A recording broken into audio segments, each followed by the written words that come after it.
आज हम लोग आपके कक्षा 12 का चैप्टर नंबर 2 वॉल्ट डिज्नी जो हम लोग का बाकी रह गया था उसका लास्ट पार्ट रीड करने जा रहे हैं, तो आप लोग केयरफुली ध्यान से पढ़िएगा। Let's start. The story of Disneyland perhaps better than anything else illustrates Walt's vision and his stubborn determination to realize an idea he believed in। Disneyland जो है वो वॉल्ट के दिमाग से उपजा हुआ एक ऐसा ख्याल था, एक ऐसा स्वप्न था, एक सपना था जिसको उन्होंने जो है पूरा करके दिखाया था। डिज्नीलैंड में उनकी दृष्टि जो है वो साफ दिखाई देती है कि वो किस प्रकार से जो है दुनिया को देखते थे, किस प्रकार से वो लोगों को हंसाना चाहते थे। For years Walt had quietly nursed the dream of a new kind of amusement park. देखिए, डिज्नीलैंड जो है उसे एक अम्यूजमेंट पार्क भी कहा जाता है। जिस प्रकार से मतलब वैसे तो उसका नाम डिज्नीलैंड है, बट वो है एक अम्यूज़मेंट पार्क। अम्यूज़मेंट पार्क ऐसा होता है जिसके अंदर तरह तरह के जो है झूले, तरह तरह के खेलने की साधन, तरह तरह की दिखने लायक चीज़ें, ये सब होते हैं और उन्हें अम्यूज़मेंट पार्क कहते हैं। ठीक है, लोगों को वहाँ पे घूमने जाना, देखना वो बहुत ही अच्छा लगता है। It would be a potpourri of the idea conjured by his fertile imagination, but the idea of sinking millions of dollars into an amusement park, even Walt's kind of amusement park, seemed to so preposterous that he wouldn't mention it to anyone।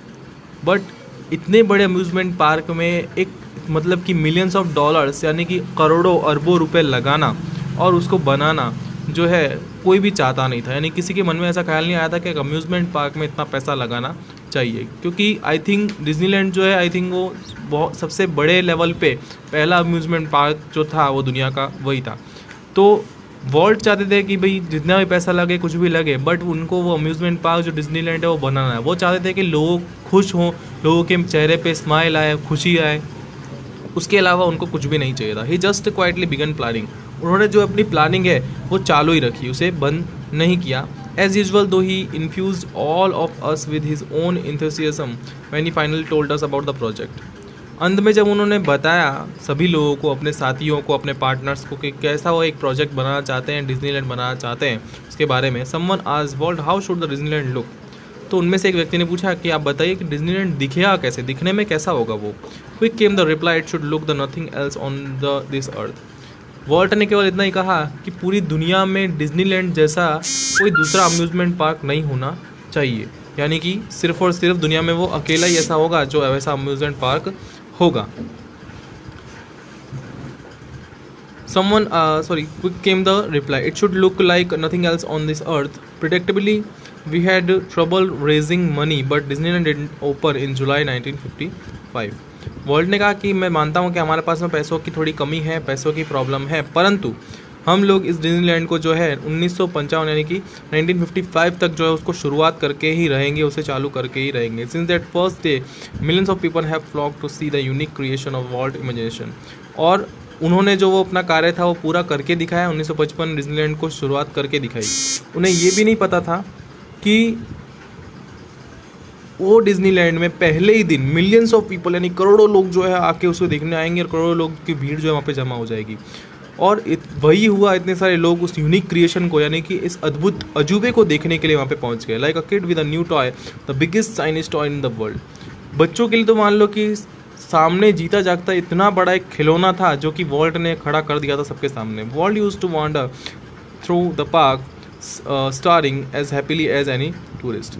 Vault चाहते थे कि वहाँ पे आने वाले प्रत्येक जो भी मतलब कि राहगीर हो, जो भी मतलब कि दूसरे देश से कोई व्यक्ति आया और टूरिस्ट आया, वो वहाँ से खुश होकर जाए, वो कभी भी कोई दुख लेके ना जाए। बस वॉल्ट का यही कहना था।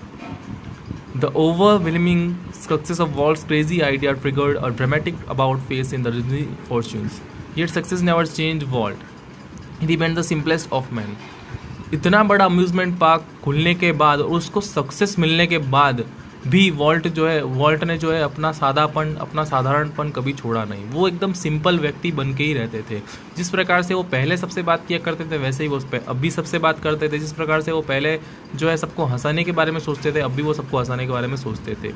ही hated parties and his idea of at a night out was a burger and chilli at some little restaurant. उन्हें जो है बड़े बड़े पार्टीज़, बड़े बड़े फंक्शन, ये सब उनको पसंद नहीं थे। उनको इतनी भीड़ भाड़ और इतने मतलब कि चकाचौंध पसंद नहीं थी। उनका तो मन बस यही करता था कि एक छोटे से रेस्टोरेंट में जा कर के वो क्या खाए, एक बर्गर खाए और बैठ के शांति से बस सोचते रहें। His only and extravagance was a miniature railroad that ran around the ground of his home. उनके लिए बस उनका जो पार्ट टाइम था, यानी कि जो उनका वो टाइम पास करने का तरीका था, समय व्यतीत करने का, वो यही था कि उन्होंने अपने घर के पास में एक मिनिएचर ट्रेन बना के रखी थी, यानी कि छोटा सा मतलब कि खिलौने जैसी ट्रेन की पटरी बिछा के रखी थी और जिसके ऊपर से छोटी सी जो ट्रेन है वो घूमती रहती थी। बस वो उसी के साथ में खेलते रहते थे, उसी को देखते रहते थे। What do you do with all your money? तो एक व्यक्ति ने जो है उनसे पूछा, एक दोस्त ने उनसे पूछा कि आप इतने पैसों का क्या करेंगे? आपने इतना बड़ा डिज्नीलैंड बनाया, इतना पैसा कमाया, उस पैसों का आप क्या करेंगे? Pointing at the studio, Walt said, I fertilise that field with it and it's true that Walt plugged money back into the company almost as fast as it came in. तो वॉल्ट ने कहा कि आप लोग वो खेत देख रहे हैं, खेत की तरफ इशारा करते हुए कहा कि देखिए, मैं उस खेत के अंदर जो है उस मतलब कि बीज बोऊंगा, फसल उगाऊंगा और उससे आने वाले पैसे को फिर से इस कंपनी में लगा दूंगा। वैसे वो देखा जाए तो वो खेत नहीं था, वो उनका खुद का ही स्टूडियो ही था। कहने का मतलब ये है कि वो वापस से उसी स्टूडियो में, उसी डिज्नीलैंड में पैसा लगा करके फिर से वो पैसा कमा करके फिर पैसा लगाना चाहते थे। यानी कि वो सिर्फ और सिर्फ यही चाहते थे कि ये डिज्नीलैंड हमेशा के लिए हमेशा चलता ही रहे और लोग खुश होकर वहाँ से जाते रहे। Being solvent for the first time since he started a business gave Walt a chance to develop other ideas. These include the development of mineral kind and alpine-like valley high in the Syria mountains, a California Institute of Art for which he donated the land and several millions dollars. तो Walt ने केवल अपने लिए ही जीवन व्यतीत नहीं किया, अपने लिए पैसा नहीं कमाया, उन्होंने पैसों का बहुत ही अच्छा उपयोग किया है। ठीक है, उन्होंने कई सारे बहुत बड़े बड़े जो है व्यापार धंधे बिजनेस शुरू किए हैं और सारे बिजनेस जो है सिर्फ और सिर्फ मतलब कि डिज्नीलैंड से जुड़े हुए या बच्चों की खुशी से जुड़े हुए ही थे। उसके अलावा उन्होंने बच्चों की पढ़ाई के लिए, स्टूडेंट्स की पढ़ाई के लिए कैलिफोर्निया इंस्टीट्यूट ऑफ आर्ट्स, ये एक संस्था है, उसको जो है मिलियंस ऑफ डॉलर यानी करोड़ों रुपए की जो सहायता की थी और उसके अलावा जो है उनको ज़मीन भी दी थी ताकि वो जो है वहाँ पर इंस्टीट्यूट खोल सके और बच्चों को जो है पढ़ा सके। Most ambitious of all $100 million Disney world and city of tomorrow in Florida. उसके अलावा उन्होंने $100 million जो है डिज्नी वर्ल्ड के लिए भी दिए थे। Tragically in the midst of all this activity Walt was stricken with his fatal illness. ये सब कार्य करते करते जो है वॉल्ट एक दिन काफ़ी बीमार हो गए, उनकी तबीयत काफ़ी बिगड़ गई। I hear him refer to his cruel blow only once, whatever it is I have got, he told me, don't get it. I visited him in the hospital in the night before he died. और Walt की तबीयत इतनी ज़्यादा ख़राब हो गई कि उनको हॉस्पिटल ले जाया गया। ठीक है, अब शायद उनका अंतिम समय आ चुका था और उनके ब्रदर जो है यहाँ पे बताया जा रहा है कि उनके भाई जो है उनसे मिलने के लिए हॉस्पिटल गए थे रात के समय, जिस दिन उनकी मृत्यु हुई थी उस दिन। Although desperately ill, he was as full of plans for the future as he had been all his life. इतने बीमार होने के बावजूद, मरण शैया पे होने के बावजूद उन्हें कोई भी चिंता नहीं थी। बस मन में यही ख्याल था कि आने वाले टाइम में उन्हें क्या करना है, आने वाले टाइम में डिज्नीलैंड में उन्हें कौन से नए नए प्लान्स बनाने, नए नए कौन से उनको जो है इमेजिनेशन करने। Walt used to say that Disneyland would never be finished.